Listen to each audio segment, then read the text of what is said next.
Welcome back to another Computer Sluggish video.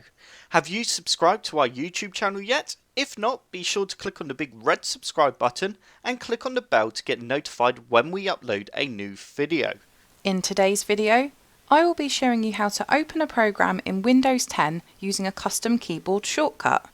This is a great thing to do if you use a program or an app quite a lot and you just want to open it quickly using your keyboard. So I'm going to be using Firefox as an example to show you. To start off with, you need to go down to the bottom left hand corner of your screen and type in Firefox. You now need to right click on this and then go on Open File Location. You now need to right click on the Firefox shortcut and go on to Properties.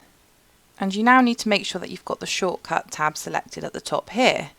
So if you go down to where it says shortcut key, at the moment it says none, and this is where you can input your shortcut.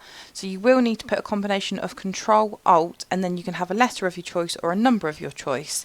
So if you just click in the box and press Control and Alt, and I'm going to put F for Firefox and let go. If you do want to change the letter, you can just simply press K or L or even just 6 or 7, just whatever you want it to be. I'll just put it back to F. So to make these changes take effect, you will need to press Apply and then press OK. And it is worth mentioning that you will need to be an administrator to do this.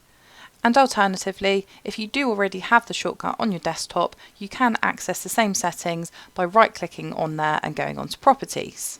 So if I now press Control, Alt and F, as you can see, Firefox has now opened on my PC.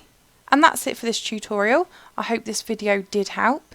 If it did, hit the like button below and subscribe.